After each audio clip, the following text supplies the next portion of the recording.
दोस्तों, एक एसपी साहब के साथ कुछ ऐसा हो गया जिसकी उन्होंने कभी कल्पना भी नहीं की होगी। आखिरकार क्या हुआ था उन एसपी साहब के साथ, पूरी कहानी को जानने के लिए वीडियो के अंत तक जरूर बने रहिएगा। तो दोस्तों, गुड मॉर्निंग, नमस्कार, सत श्री अकाल। एक बार फिर से आप तमाम लोगों का स्वागत है स्टोरी बाय क्राइम 100 की इस एपिसोड में। उम्मीद है पूरी फैमिली अच्छी होगी, अपना और अपनों का ख्याल रख रही होगी। दोस्तों, कहानी में आगे बढ़ने से पहले आप लोगों से फिर रिक्वेस्ट है कि अगर आप चैनल पर नए हैं तो चैनल को सब्सक्राइब करें, शेयर करें और ज़्यादा से ज़्यादा लाइक करें। और जिन भी लोग को अपना नाम बुलवाना है वह कमेंट बॉक्स में अपना नाम जरूर लिखें और कहाँ से हैं यह भी लिखें। तब तक ज़्यादा देरी ना करते हुए कहानी में आगे बढ़ते हैं। तो दोस्तों, आज की जो सच्ची घटना मैं आपको सुनाने जा रहा हूँ, यह सच्ची घटना उत्तर प्रदेश के मेरठ जिले में एक एसपी साहब की नियुक्ति होती है और वहां पर वह अपना कार्य बड़ी ईमानदारी और बड़ी मेहनत से कर रहे थे। वह अपने परिवार के साथ सरकारी आवास में रहा करते थे और वहीं से रोज सुबह सुबह उनको ऑफिस जाना और शाम को ऑफिस से वापस लौटकर घर आना। उनकी पत्नी होती है और उनके 2 बच्चे होते हैं। तभी एक दिन अचानक से शाम को एक शादी का इनविटेशन एसपी साहब के घर पर आता है और उस शादी को अटेंड करने के लिए उन्हें जरूर से जाना था। अब शादी के लिए एसपी साहब की जो पत्नी होती है एसपी साहब को बोलती है और बताती है कि आज शाम को शादी में जाना है और आपको जल्दी से वापस लौटना है। अब एसपी साहब कहने लगते हैं कि ठीक है, अगर ऐसी बात है तो मैं अपना काम करके जल्दी वापस लौटता हूं। और फिर सभी लोग एक साथ शादी में चलेंगे। बात तय हो गई थी और बातें तय होने के बाद एसपी साहब डेली रूटीन की तरह अपनी गाड़ी में बैठते हैं। उनका ड्राइवर गाड़ी चलाता है और गाड़ी को लेकर वह सीधे ऑफिस पहुंच जाते हैं। ऑफिस में जाने के बाद दिन भर वह अपना काम करते हैं, फाइलों का काम करते हैं, सार की समस्याओं का निवारण करते हैं और सभी काम करने के बाद धीरे धीरे शाम हो जाती है। अब शाम का समय जब छुट्टी का टाइम होता है तो एसपी साहब ऑफिस से निकलने के लिए अपने ड्राइवर से कहते हैं और ड्राइवर को गाड़ी लाने के लिए कहते हैं। एसपी साहब ऑफिस से बाहर निकलते हैं और आकर उस गाड़ी में बैठ जाते हैं। जैसे बैठे और ड्राइवर को गाड़ी चलाने के लिए बोल देते हैं। अब ड्राइवर जैसे ही गाड़ी चलाता है तो थोड़ी आगे जाने पर जो गाड़ी होती है वह रुक जाती है और गाड़ी बंद पड़ गई थी। अब इसके बाद जो एसपी साहब होते हैं वह ड्राइवर से पूछने लगते हैं कि क्या हुआ गाड़ी में और किस वजह से गाड़ी बंद हो गई। तो ड्राइवर कहता है कि पता नहीं साहब, अब क्या हुआ। इसके बाद ड्राइवर उतरता है और गाड़ी को चेक करने लगता है, लेकिन उसे कोई भी बात समझ में नहीं आती है कि आखिरकार किस कारण से गाड़ी बंद हो गई है। इसके बाद जो एसपी साहब होते हैं वह ड्राइवर से कहते हैं कि भाई मुझे जल्दी जाना है और यह गाड़ी जल्द से जल्द ठीक कराओ, या फिर ऐसा करो किसी की गाड़ी ले लो और मुझे घर पर छोड़ दो। इसके बाद जो ड्राइवर होता है वहीं से किसी की गाड़ी मांगता है एसपी साहब को घर छोड़ने के लिए।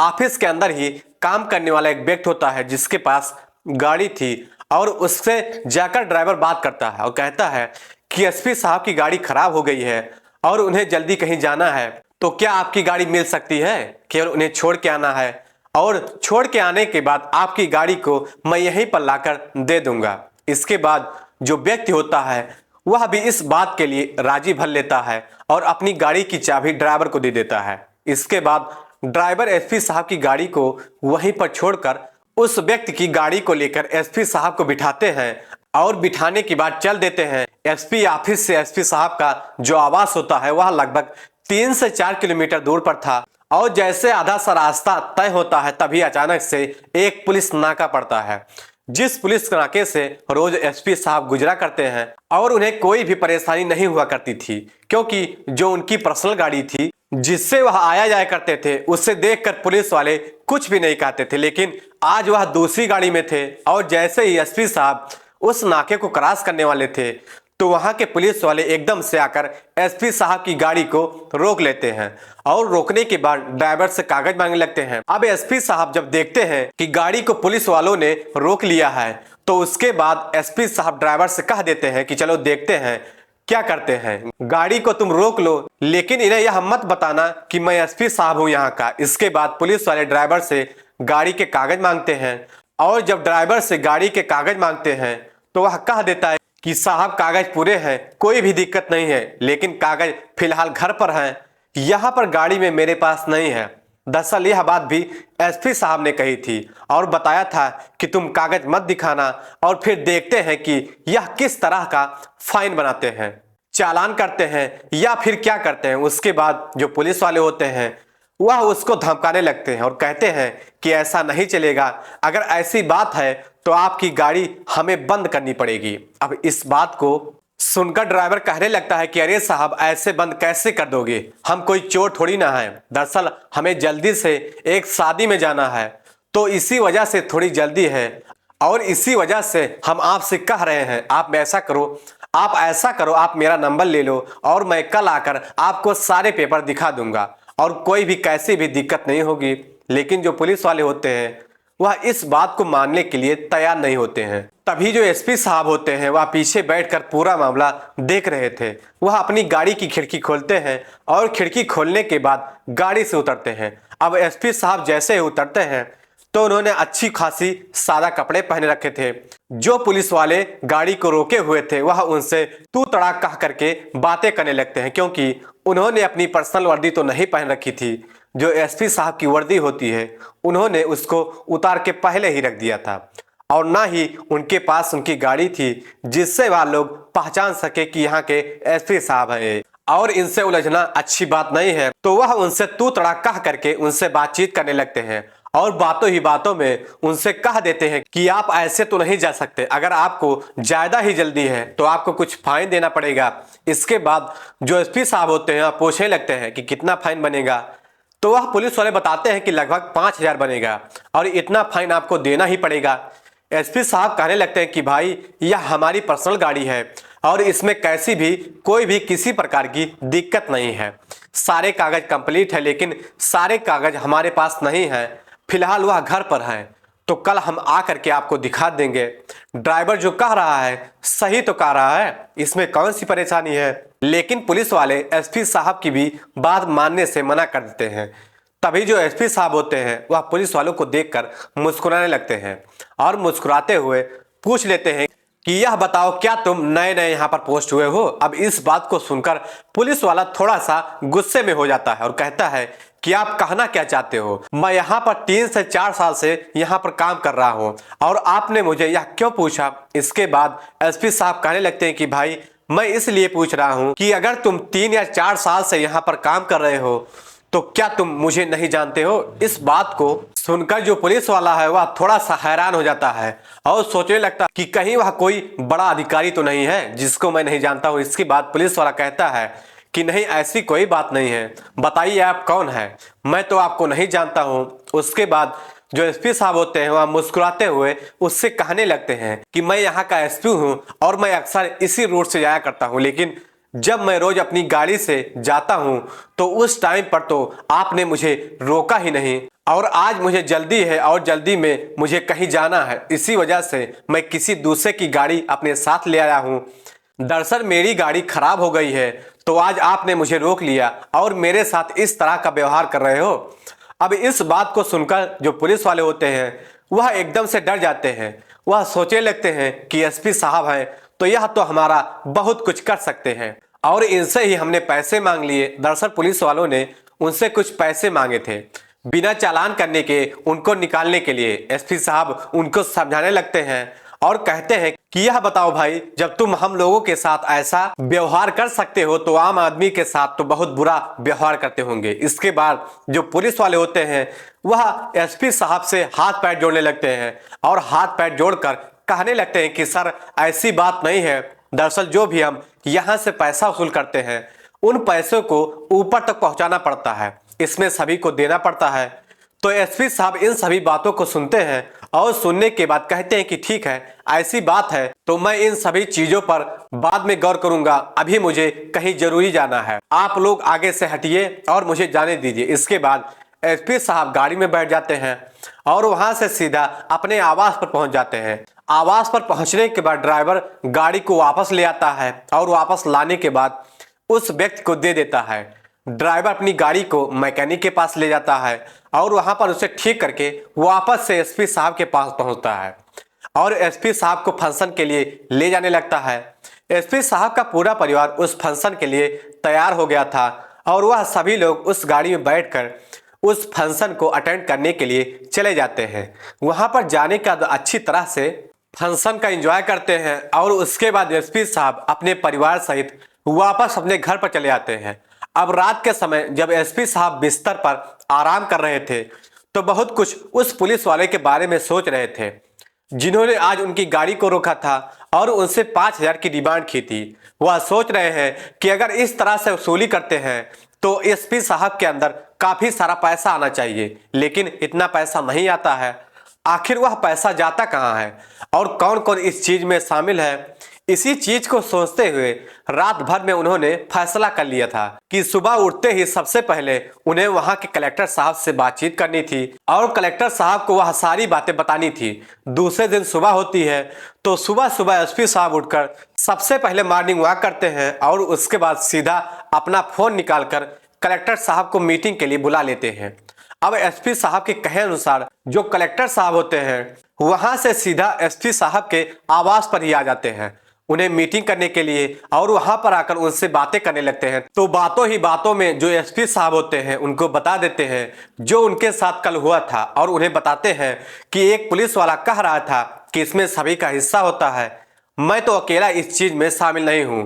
इस बात को सुनकर जो कलेक्टर साहब होते हैं वह भी बड़े हैरान होते हैं और इसके बाद वह मामले की तह तक जाने की कोशिश करते हैं।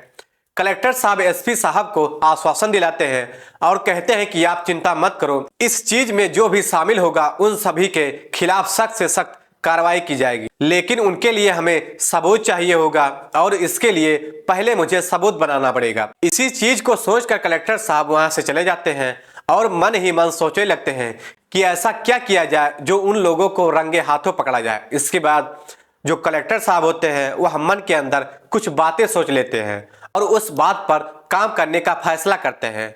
इधर जो पुलिस वाले होते हैं उन्हें इस बात की कोई भी दिक्कत नहीं थी, ना ही उन्हें यह भनक थी तुम्हारी बात कलेक्टर साहब तक पहुंच गई है। और कलेक्टर साहब ने भी इस बात को गुप्त रखा था क्योंकि जब वह एसपी साहब से मिलने के लिए गए थे तो वहीं पर उन्होंने यह बात का फैसला कर लिया था कि इस मामले की तह तक जाना है। तह तक जाने के लिए इस बात को गुप्त रखना जरूरी है।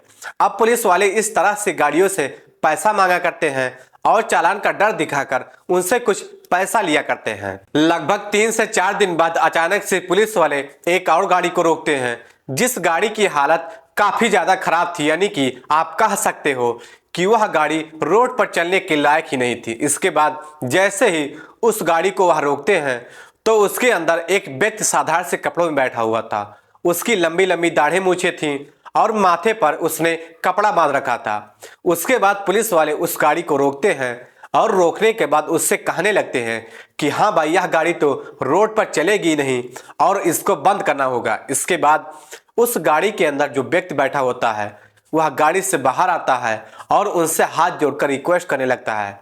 कहता है कि साहब ऐसा मत करो, यह मेरे पिताजी की निशानी है और इस गाड़ी को आप बंद नहीं कर सकते हो। आपको जितने भी पैसे चाहिए मैं उतने पैसे दे दूंगा, लेकिन आप इस गाड़ी को जाने दो और मैं आज के बाद यहाँ से इस गाड़ी को नहीं निकालूंगा। इसके बाद पुलिस वाले उससे कहने लगते हैं कि अगर तुम इसे छुड़ाना चाहते हो तो इसके लिए काफी ज्यादा पैसा लगेगा और तुम्हें लगभग 20,000 देने पड़ेंगे। इसके बाद वह गाड़ी वाला कहता है कि साहब यह तो बहुत ज्यादा रकम है, इतने पैसे मैं तो आपको नहीं दे पाऊंगा। आप ऐसा कीजिए, आप मुझे आज जाने दीजिए, उसके बाद मैं अपनी गाड़ी को घर पर ही रखूंगा और इसे निशानी के तौर पर ही घर पर रखूंगा। इस बात को सुनकर पुलिस वाले उससे कहने लगते हैं कि नहीं, ऐसा नहीं हो सकता, आपकी गाड़ी पकड़ी जा चुकी है और अब तो इसको बंद करना होगा। तो गाड़ी वाला कहता है कि नहीं साहब, ऐसा मत कीजिए, कुछ पैसा कम कर लीजिए। अगर आप पैसे कम कर दोगे तो मैं आपको पैसे दे दूंगा ताकि मैं अपनी गाड़ी को अपने साथ ले जा सकूं। अब इसके बाद जो पुलिस वाला होता है वह उसके रकम को घटाकर 15,000 कर देता है और 15,000 देने के बाद वह गाड़ी छोड़ने के लिए मान जाता है। गाड़ी वाला अपने पास से 15,000 रुपए निकालता है और निकालने के बाद उस पुलिस वाले को दे देता है। पुलिस वाला उन पैसे को लेकर चुपचाप से अपनी जेब में रख लेता है और कहता है कि चुपचाप से निकल जा, आगे किसी को कानो कान खबर ना हो जाए। इतनी ही देर में वहां पर 2-3 गाड़ियां आती हैं जिन गाड़ियों के अंदर एक अलग तरह की टीम थी जो कि रिश्वतखोर पुलिस वालों को पकड़ा करती थी। वह आते हैं और अपने साथ एक केमिकल से भरा हुआ डिब्बा लेकर आते हैं। आने के बाद तुरंत से उन्होंने उस पुलिस वाले का वहीं पर हाथ, जिस हाथ में उन्होंने रिश्वत ली थी, उस हाथ को उस केमिकल के अंदर डुबोया जाता है और डुबाने के बाद उस केमिकल का कलर चेंज हो गया और हाथों में रंग लग गया था। यानी कि उस पुलिस वालों को रंगे हाथों पकड़ लिया गया था। और जैसे उसको पकड़ा जाता है तो वहां के सभी पुलिस वालों में इस बात के लिए हड़कंप मच जाता है। कलेक्टर साहब ने अपने शर्ट के बटन में एक कैमरा लगा रखा था जिसकी लाइव रिकॉर्डिंग वह लोग देख रहे थे। जो रिश्वतखोरी को रोका करते हैं उन्होंने जैसे ही देखा कि इसने पैसे ले लिए हैं तो फौरन से वहां पर आए और वहां पर आने के बाद उसे रंगे हाथों पकड़ लिया। उसके बाद कलेक्टर साहब अपनी दाढ़ी मूंछ निकालते हैं और निकालने के बाद उन लोगों से कह देते हैं कि एसपी साहब यहाँ से गए थे और उन्होंने मुझे इस बात के बारे में बताया था, लेकिन मुझे इस बात पर विश्वास नहीं हुआ था और मैं सोच रहा था कि हो सकता है किसी से कोई गलती हो गई हो, लेकिन आज जब तुम्हें रंगे हाथों पकड़ा तो मुझे तुम जैसे लोगों को देखकर घिन आ रही है। तुम लोग सरकार का पैसा लेते हो और इस तरह से पैसा बनाते हो, यह कोई अच्छी बात नहीं है। आम आदमी 15,000 कहाँ से लेकर आएगा और तुम लोगों की जेब गर्म करने के लिए उसे क्या क्या करना पड़ेगा। जब कलेक्टर साहब की यह खबर चारों तरफ फैलती है कि कलेक्टर साहब ने ऐसा कर दिया है और एसपी साहब के कहने पर यह सब कुछ किया गया है तो सभी लोग कलेक्टर साहब और एसपी साहब की वाहवाही करते हैं। और चारों तरफ यह बात फैल गई थी कि यहाँ के कलेक्टर साहब बेहद ईमानदार और वह न्याय किया करते हैं। तो जनता का विश्वास और भी पुलिस वालों के ऊपर हो जाता है और सभी लोग नियमों का पालन करते हैं और गाड़ियों को चलाते समय अपनी तरफ से कोई भी कोताही नहीं बरतते हैं।